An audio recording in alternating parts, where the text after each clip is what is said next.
warahmatullahi wabarakatuh. Alhamdulillahi rabbil alamin.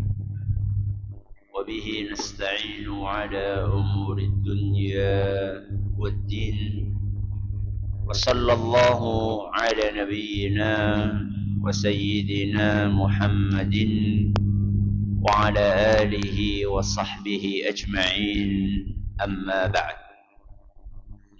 Kita panjatkan puja dan puji syukur kehadirat Allah Subhanahu wa taala. Pada kesempatan malam yang berbahagia kali ini, hari Rabu malam Kamis tanggal 15 Jumadal Ula 1447 Hijriah, atau yang bertepatan dengan tanggal 5 November 2025, kita masih kembali diberi kekuatan, kesehatan, hidayah serta taufik dari Allah Jalla wa'ala, sehingga kita bisa kembali menghadiri pengajian rutin tafsir Al-Quran di Masjid Agung Darussalam Purbalingga. Kita berharap semoga Allah Subhanahu wa taala melimpahkan kepada kita semuanya ilmu yang bermanfaat sehingga bisa kita amalkan sebagai bekal untuk menghadap kepada Allah Jalla wa Ala. Allahumma amin.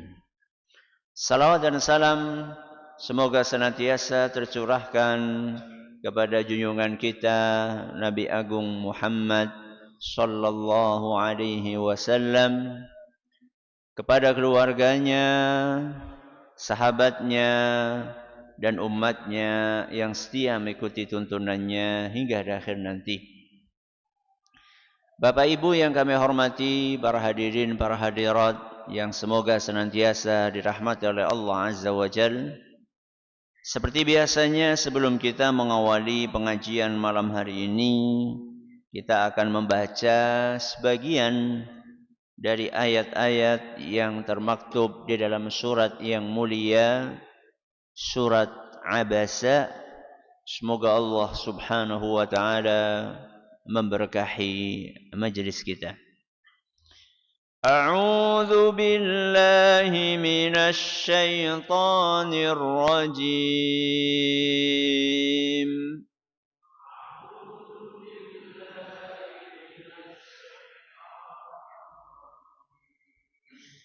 Bismillahirrahmanirrahim.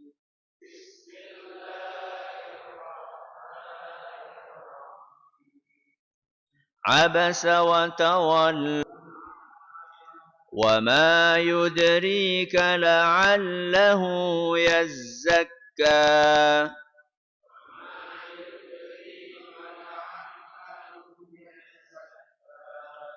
أو يذكر فتنفعه الذكرى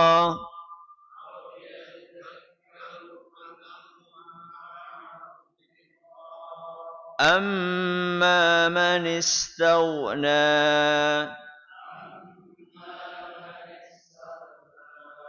فأنت له تصدى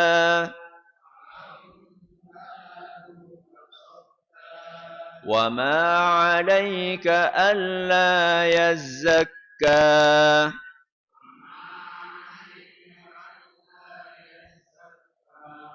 وأما من جاءك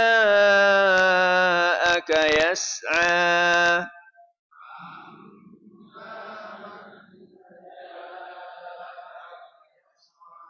وهو يخشى فأنت عنه تلهى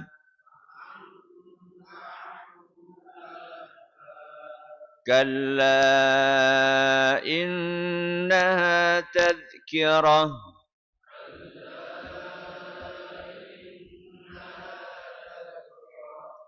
para hadirin dan hadirat sekalian, juga para pendengar serta pemirsa rahimani wa rahimakumullah. Sebelum kita memasuki materi hari ini, mohon keikhlasannya untuk mendoakan salah satu di antara jamaah rutin pengajian kita, yaitu Bapak Moko yang sedang sakit dan insyaallah besok akan dilakukan operasi. Kita berdoa kepada Allah Subhanahu wa taala semoga beliau dan seluruh kaum muslimin yang sedang sakit segera dikaruniai kesembuhan total oleh Allah Subhanahu wa taala. Alhamdulillah rabbil alamin arrahmanir rahim maliki yaumiddin. Allahumma salli ala Muhammad wa ala ali Muhammad kama shallaita ala Ibrahim wa ala ali Ibrahim innaka Hamidum Majid. Allahumma rabban nas mudhhibal ba's اشفي بأمك ومرضى المسلمين أنت الشافي لا شفاء إلا شفاؤك شفاء لا يغادر سقما اللهم رب الناس مذهب البأس اشفهم أنت الشافي لا شفاء إلا شفاؤك شفاء لا يغادر سقما اللهم رب الناس مذهب البأس اشفهم أنت الشافي لا شفاء إلا شفاؤك شفاء لا يغادر سقما وآخر دعوانا أن الحمد لله رب العالمين. Alhamdulillah, pada pertemuan yang lalu kita telah membahas ayat ke-6. Apa bunyinya? Fa anta lahu tasadda. Dan engkau wahai Muhammad memberikan perhatian yang besar kepadanya. Kepada sinten? Kepada pembesar Quraisy. Dan itu bagus atau tidak bagus? Bagus. Bagus. Tapi kenapa kok Allah Subhanahu wa taala menegur Nabi kita Muhammad sallallahu alaihi wasallam? Karena perhatian yang besar tersebut membuat beliau kurang memperhatikan seorang yang datang untuk belajar kepada beliau. Dan seorang yang datang itu punya kekurangan fisik. Kenapa? Buta.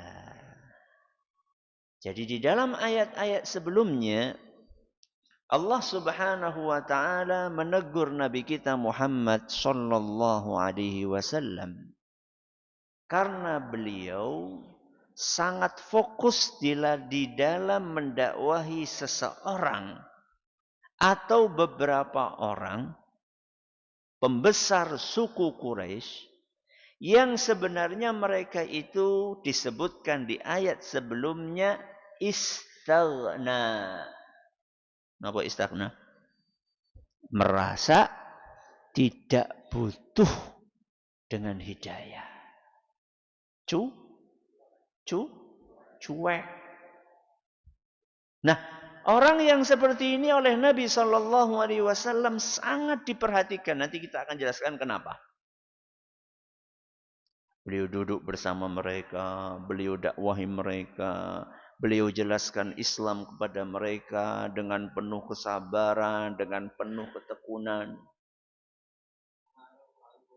Karena beliau merasa bahwa orang-orang ini kalau sampai masuk Islam, maka efek dampak positif yang akan ditimbulkan itu sangat besar.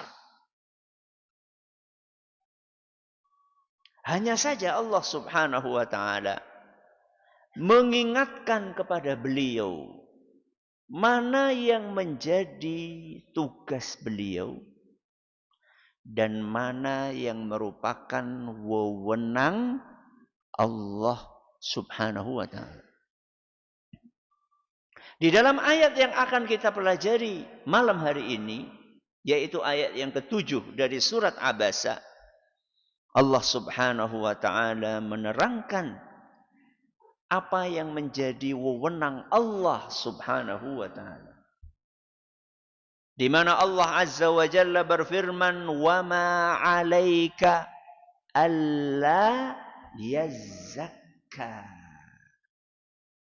Seandainya orang itu tidak mau beriman, sinten? Para pembesar Quraisy. Seandainya dia tidak mau beriman, tidak mau mensucikan dirinya, tidak menerima ajakanmu, maka engkau tidak berdosa, wahai Muhammad. Engkau tidak akan disalahkan. Kenapa? Karena urusan seseorang menerima hidayah, hatinya dibuka, mau menerima ajakan beriman, itu adalah wewenang Allah Subhanahu wa ta'ala. Itu korelasi antara ayat yang ke-7 dengan ayat yang ke-6. Jadi di dalam ayat-ayat ini Allah Subhanahu wa ta'ala menjelaskan kepada kita apa tugas kita sebenarnya. Tugas seorang dai itu apa? Tugas seorang dai adalah menyampaikan. Menyampaikan kebenaran, menyampaikan ilmu, menyampaikan nasihat, menyampaikan wejangan dengan cara yang baik. Apa cara-cara yang baik tersebut? Salah satu yang dijelaskan di dalam ayat-ayat yang sudah kita pelajari kemarin adalah menerapkan prinsip kesetaraan. Apa? Kesetaraan. Bahwa semua orang berhak untuk ngaji. Bahwa semua orang itu berhak untuk mendapatkan ilmu. Bahwa semua orang itu berhak untuk mendengarkan nasihat. Bahwa semua orang itu berhak untuk mendengarkan ayat-ayat Allah, hadis-hadis Rasul sallallahu alaihi wasallam. Enggak peduli apakah dia kaya atau miskin. Enggak peduli apakah dia anak pejabat atau anak tukang becak. Enggak peduli apakah dia laki-laki atau perempuan. Apakah dia seorang bos atau sekedar karyawan. Semuanya berhak untuk mendapatkan penjelasan tentang Islam. Sehingga kalau kita perhatikan majelis Rasulullah sallallahu alaihi wasallam adalah majelis yang terbuka.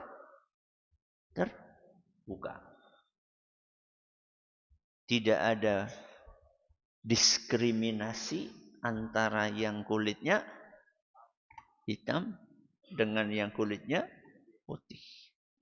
Yang rambutnya keriting dengan yang rambutnya lurus. Yang hidungnya mancung dengan yang hidungnya kurang mancung. Sama aja.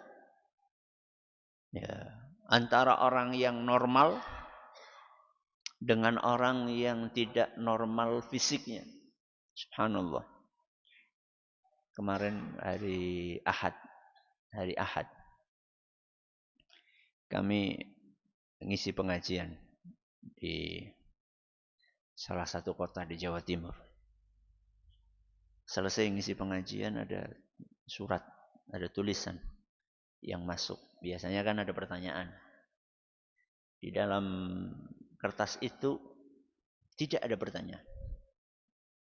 Beliau hanya ingin mengungkapkan rasa syukurnya kepada Allah. Karena anaknya mau hadir pengajian. Karena anaknya mau hadir pengajian. Selama ini diajak nggak mau, diajak nggak mau, diajak nggak mau. Kenapa? Karena anak ini merasa tertekan dengan pandangan orang. Sebab beliau penderita CP, cerebral palsy, yang tidak bisa mengontrol gerakan sendiri. Sehingga bergerak terus tanpa bisa mengontrol. Dan jalannya hanya bisa nuwun sewu ngesot. Cuma gerak-gerak terus gitu. Dan usianya sudah 32 tahun. Jadi orang yang seperti itu biasanya sangat perasa. Jadi bisa membedakan orang melihat dia karena kasihan atau orang melihat dia karena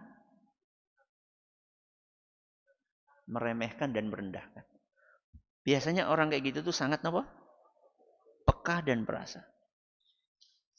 Jadi selama ini dia itu tertekan.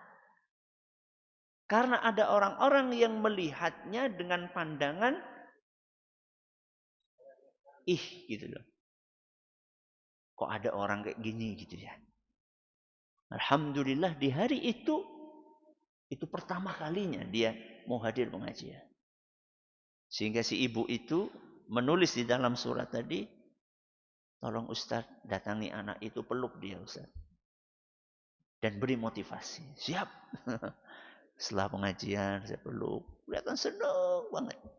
Ya. Jadi majelis kita itu harus terbuka. Siapapun boleh hadir. Orang yang punya keterbelakangan mental, orang yang punya cacat fisik, orang yang punya kekurangan, orang yang masa lalunya apa? Kelam. Kemudian ingin memperbaiki diri. Sehingga ketika jenengan ujuk-ujuk di samping jenengan ada orang yang full apa? Tato. Aja didelengi terus. Buk jadi minder. Ya. Walaupun itu mungkin aneh buat jenengan. Tapi jangan digitukan. Itu pandangan yang apa? Gak mengenakan. Atau misalnya ujuk-ujuk ada orang hadir rambutnya apa? Pirang. Ya, rambutnya dicat warna-warni. Jangan dilihatin terus. Udah biarin dia, yang penting mau hadir dulu gitu loh. Majelisnya Rasulullah SAW itu terbuka. Bahkan Rasulullah SAW pun memberi kesempatan kepada orang kafir, orang musyrik, untuk hadir di majelis beliau, untuk mendengarkan nasihat beliau. Sebagaimana yang beliau lakukan pada kisah yang menjadi sebab turunnya surat apa? Abasa. Jadi prinsip kesetaraan, prinsip keterbukaan itu diajarkan di dalam ayat-ayat ini. Dan prinsip yang lain yang diajarkan di dalam ayat ini adalah prinsip kasih sayang. Prinsip apa? Kasih sayang. Jadi walaupun Nabi kita Muhammad sallallahu alaihi wasallam ditegur oleh Allah Subhanahu wa taala karena sikap beliau yang kurang simpatik kepada Abdullah ibnu Ummi Maktum radhiyallahu anhu. Tapi kejadian ini justru menunjukkan satu sisi yang sangat penting. Apa sisi tersebut? Kasih sayang Rasulullah sallallahu alaihi wasallam kepada umatnya. Walaupun umat yang lagi didakwahi tersebut tidak beriman atau belum beriman. Bahkan walaupun orang itu sebenarnya merasa nggak butuh dengan ajakan Nabi kita Muhammad SAW, angkuh, sombong, cuek, nggak peduli. Tapi Nabi kita SAW tetap mengerahkan usahanya, berusaha untuk mendakwahinya dengan segala cara. yang disyariatkan oleh Allah Subhanahu wa taala. Sampai ada satu ayat di dalam Al-Qur'an menggambarkan kepada kita bagaimana besarnya kasih sayang Nabi SAW kepada umatnya. Yaitu firman Allah Subhanahu wa taala dalam surat Asy-Syu'ara ayat 3. Surat apa? Asy-Syu'ara ayat 3. Apa kata Allah Subhanahu wa taala? La'allaka bakhi'un nafsaka alla yakunu mu'minin. Wahai Muhammad, bisa jadi engkau itu menyiksa dirimu karena sangat sedih gara-gara mereka tidak mau beriman. Jadi Rasulullah SAW itu saking sayangnya kepada umat beliau, kalau ada yang diajak kok nggak beriman, beliau itu sedih banget. Saking sedihnya beliau sampai beliau itu disebut oleh Allah bakhi'un nafsaka. Jangan sampai engkau menghancurkan dirimu. Jangan sampai engkau menyiksa dirimu. Saking sedihnya engkau ketika engkau melihat ada orang yang sudah engkau ajak dan dia tidak mau beriman. Ya. Jadi ayat ini walaupun sekilas di dalamnya ada teguran dari Allah Subhanahu wa taala kepada siapa? Nabi kita Muhammad sallallahu alaihi wasallam. Tapi sebenarnya di situ kita bisa menangkap betapa besar kasih sayang Nabi sallallahu alaihi wasallam kepada umatnya. Jadi Nabi sallallahu alaihi wasallam ketika abasa wa tawalla, napa abasa? Bermuka masam, wa tawalla, memalingkan mukanya. Itu bukan karena Nabi sallallahu alaihi wasallam cuek kepada siapa? Kepada Ibnu Ummi Maktum, bukan. Bukan karena Nabi sallallahu alaihi wasallam bersikap diskriminatif kepada seorang yang miskin, kepada seorang yang maaf punya kekurangan fisik yang buta, bukan. Tapi Nabi sallallahu alaihi wasallam memberikan respon yang sifatnya sesaat, respon apa jenengannya? Spontan, ya, memberikan respon spontan karena Nabi SAW itu lagi sibuk. Dan sibuknya itu dalam hal yang positif. Napa? Ngajak. Ya. Ngajak orang kepada kebaikan. Jadi bukan karena sibuk dolanan HP. Kayak siapa? Diceluk-celuk orang nyelinga. Apa sih? Ganggu bae. Lagi sibuk ngerti. Sibuk ngapa? Nonton. Ya. Baca status orang, lihat promo. Ya. Rasulullah sallallahu alaihi wasallam justru beliau saking fokusnya, ya, di dalam mendakwahi orang-orang tersebut, itu menunjukkan bahwa beliau itu sayang banget gitu. Jadi Nabi SAW itu sungguh-sungguh banget untuk mendakwahi orang-orang tadi. Beliau khawatir kalau disalahkan gara-gara tidak maksimal di dalam mendakwahi orang-orang tersebut. Oke. Itu adalah tugas kita. Tugas kita adalah napa wau? Menyampaikan. Adapun wewenang Allah. Wewenang Allah itu adalah memberikan hidayah.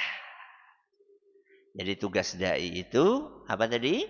Menyampaikan, menasehati, mengingatkan, menyampaikan wejangan, ngisi pengajian. Masalah kemudian setelah pengajian ada orang yang menerima, ada orang yang tidak menerima, ada orang yang mengamalkan ilmu, ada orang yang tidak mengamalkan ilmu yang barusan didengarkan di pengajian. Itu adalah wewenang Allah Subhanahu wa ta'ala. Jadi ada perbedaan jelas antara tugas manusia dengan wewenang sinten Allah. Tugas manusia dijelaskan oleh Allah Azza wa Jal, wa ma 'alaina illal balaghul mubin. Allah sampaikan itu dalam surat Yasin. Masa wis kelalen? Ya. Ayat berapa? Ayat 17. Surat apa? Yasin ayat 17. Wa ma 'alaina, tugas kita illal balaghul mubin, hanyalah menyampaikan dengan cara yang jelas.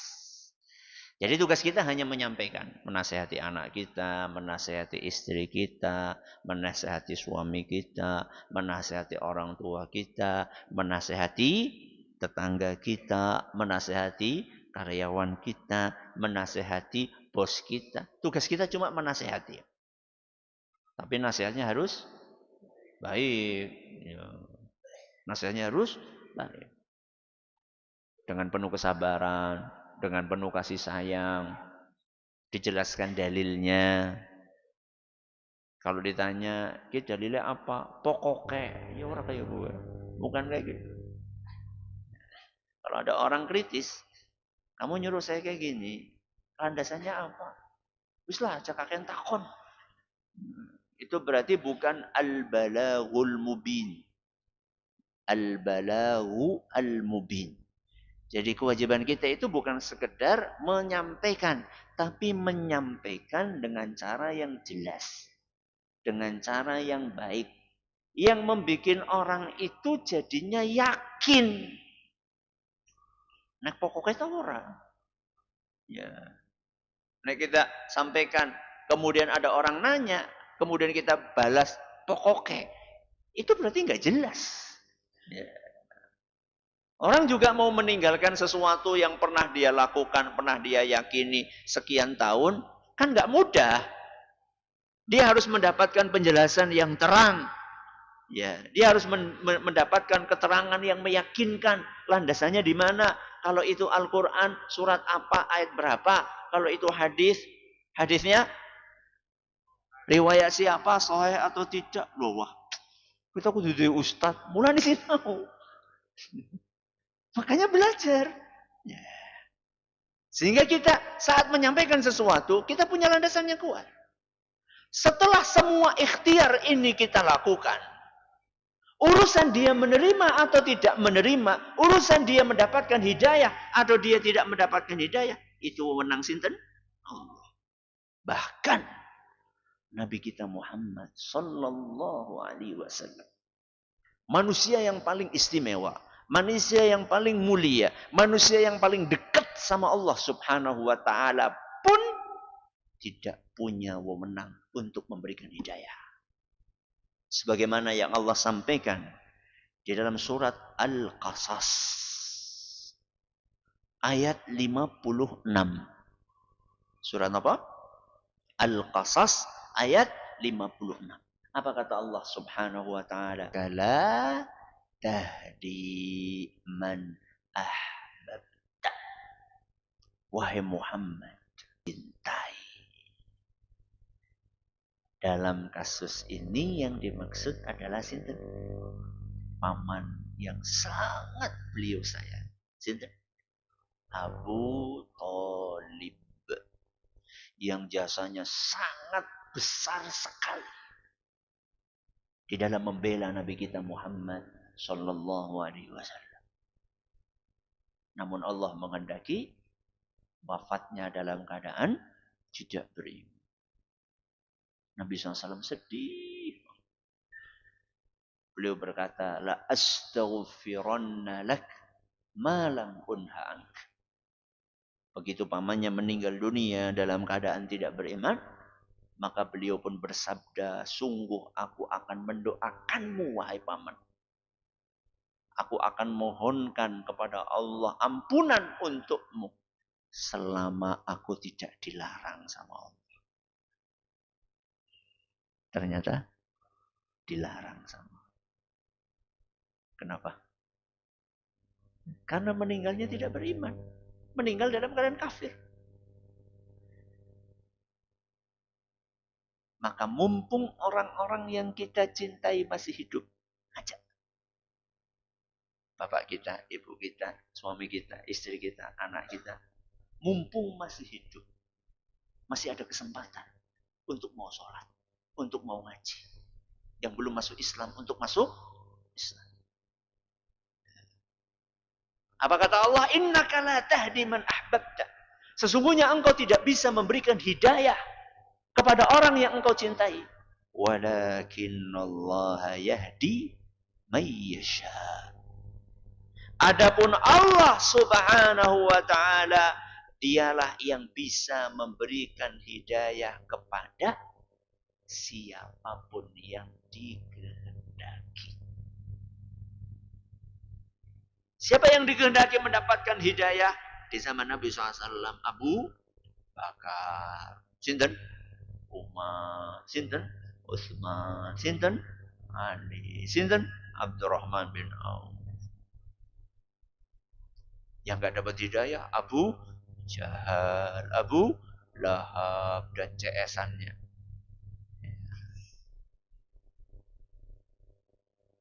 Terus Allah Subhanahu wa taala tutup firman-Nya, wa huwa a'lamu bil muhtadi.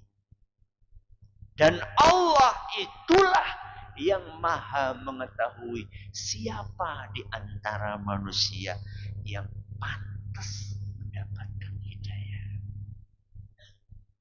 Jadi kita nggak boleh protes. Protes kepada siapa? Kenapa yang dapat hidayah Abu Bakar bukan Abu Lahab? Nggak boleh kita protes. Kenapa yang dapat hidayah Abu Al-Abbas, paman Nabi SAW, Hamzah, paman Nabi SAW. Kenapa paman Nabi yang lain, yaitu sinten wau? Abu Thalib, Abu Lahab, itu paman Nabi SAW. Kok nggak mau beriman? Itu kita nggak boleh protes. Kenapa? Karena Allah itu yang mengetahui isi hati mereka. Dari manusia-manusia ini yang layak, yang pantas untuk mendapatkan hidayah yang sangat mahal ini siapa? Allah yang tahu. Maka kalau jenengan hari ini di sini, syukurlah kepada mudah-mudahan kita termasuk orang yang pantas dapat hidayah. Kalau sudah di sini, jangan pergi. Maksudnya, ya olin kok waktunya Bali boleh. Tapi aja kapok gitu loh. Mau ngaji kok kapok sih kepriwe. Kita ini udah di jalan yang benar gitu loh. Kecuali orang di luar jalan yang benar, kembali ke jalan yang benar, itu bagus. Ini orang sudah di jalan yang benar kok malah keluar, itu gimana gitu loh. Ya tapi kan aku rasa ngaji, aku kesasar. Gue kesasar yang ngapik gue. Aku ora niat ngaji jane Ustaz. Itu berarti Allah sedang menuntun jenengan untuk hadir menjemput hidayah dari Allah Subhanahu wa taala. Oke. Jadi ayat ini itu bahagia. Akan membuat kita tidak tertekan. Ketika kita tahu mana tugas kita, mana wewenang, fokuslah untuk menjalankan mana yang jadi tugas kita. Fokuslah untuk menjalankan mana yang jadi tugas kita. Yang bukan tugas kita dan itu wewenang Allah, serahkan sama Allah. Hidup kita akan bahagia. Saya kasih contoh. Ngaji. Apa? Ngaji. Tugas kita apa?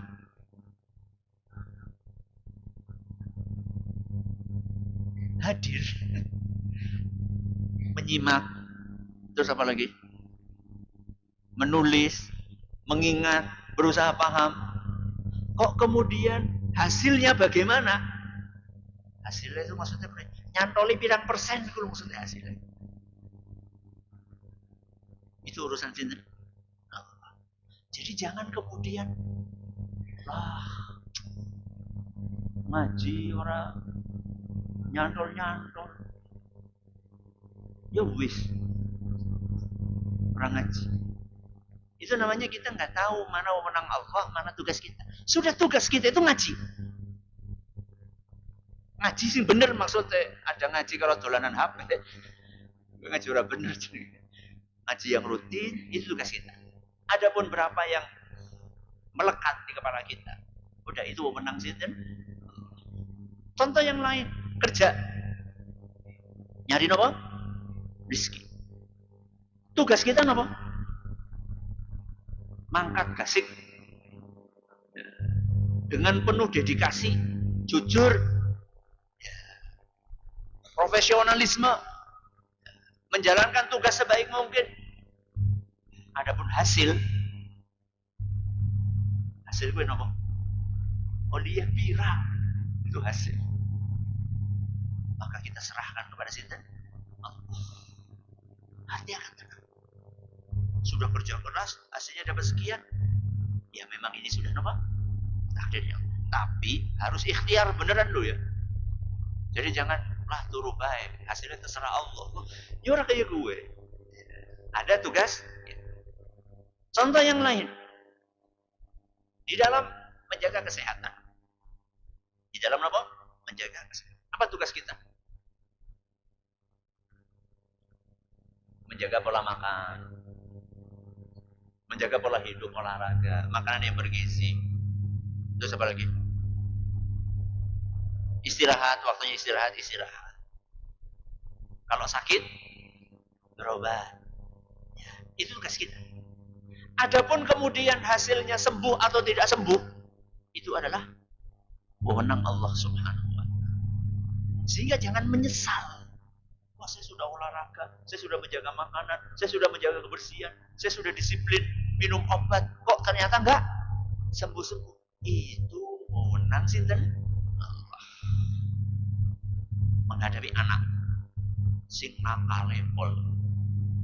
Tugas kita apa? Cari akar masalah. Komunikasi yang baik. Berikan nasihat. Doakan kebaikan. Itu tugas sinten manusia. Adapun anak ini dapat hidayah, menerima nasihat kita, hatinya terbuka, itu wewenang sinten. Jalankan apa yang menjadi tugas kita sebaik mungkin. Hasilnya serahkan kepada Allah. Niscaya hidup kita akan bahagia. Semoga bermanfaat. Terima kasih atas perhatiannya. Mohon atas segala kurangannya kita akhiri. Subhanakallahumma bihamdika asyhadu an la ilaha illa anta astaghfiruka wa atubu ilaik. Assalamualaikum warahmatullahi wabarakatuh.